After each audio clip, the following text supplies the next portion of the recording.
Okay. ఇక్కడ ఉప ఎన్నిక వచ్చింది. ఎమ్మెల్సీ ఉప ఎన్నిక. ఎవరు గెలిచే అవకాశం ఉంటది? డెఫినెట్‌గా యనుమల రాకేష్ రెడ్డి గారు గెలుస్తారండి.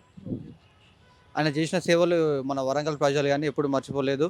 నల్గొండ ప్రజలు ఉంది. ఖమ్మం గూడా అన్నకి సపోర్ట్‌గానే ఉంటది ఎప్పుడు. ఆయన వరదలప్పుడు అన్నగారు చేసిన సేవలు, మళ్ళీ కరోనా టైంలో అన్నగారు చేసిన సేవలు జనాలు ఇంకా మర్చిపోలేదు. ఓకే. తీన్మార్ మల్లన్న ఉన్నాడా కాంగ్రెస్ అభ్యర్థిగా? తీన్మార్ మల్లన్న ఉన్నాడు గానీ, రాకేష్ అన్న చదువుకున్న వ్యక్తి. హ్మ్. యువత మొత్తం రాకేష్ అన్నకే సపోర్ట్ ఉన్నారు. హ్మ్. తీన్మార్ మల్లన్న ఇప్పుడు గనక అంతకుముందు ఉండే కావచ్చు కానీ, ఇప్పుడు తీన్మార్ మల్లన్న గ్రాఫ్ తగ్గింది. మేము అనుకున్నవాడైతే. తీన్మార్ మల్లన్న ఎట్లా అంటే బ్లాక్ మెయిలర్ అని. ఆయన ఇంతకుముందు కాంగ్రెస్‌ని తిట్టిండు. మళ్ళీ ఇప్పుడు అదే కాంగ్రెస్ పెరుగుతున్నాడు. కొంతమంది కాంగ్రెస్ లీడర్‌లను కూడా ఆయన తిట్టినట్టు వీడియోస్ ఉన్నాయి. మళ్ళీ ఇప్పుడు అదే లీడర్‌ని పొడుగుతున్నాడు. అంటే దాన్ని బట్టి మనం అర్థం చేసుకోవచ్చు కదా! ఓకే. సో, ఇండిపెండెంట్ క్యాండిడేట్‌లు కొంతమంది పోటీ చేస్తున్నారు. అశోక్ సార్ అని. సో, ఏమన్నా ఇబ్బంది అయ్యే అవకాశం ఉంటదా?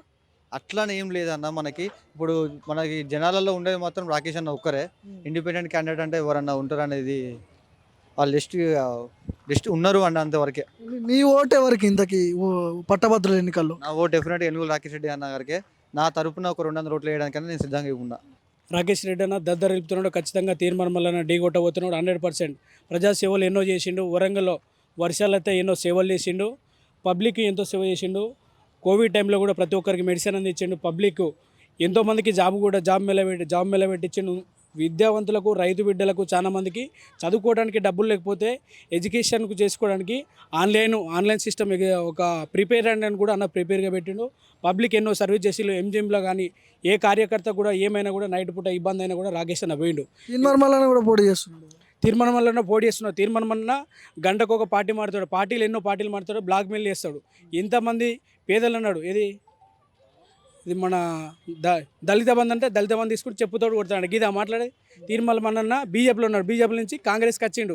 ఎన్ని పార్టీలు మారుతాడు. ఇంకా ఒక న్యూస్ పెట్టుకొని ఒక జర్నలిస్ట్ తనం చేయకుండా రాజకీయం చేసుకుంటూ బ్రోకరిజం చేస్తున్నాడు. ఆ పార్టీలు ఉన్న ఆయన అనుకోవాలని ఎంతో మంది చూస్తున్నారు. ఓకే. బీజేపీ అభ్యర్థిగా ప్రేమేందర్ రెడ్డి కూడా పోటీ చేస్తున్నాడు.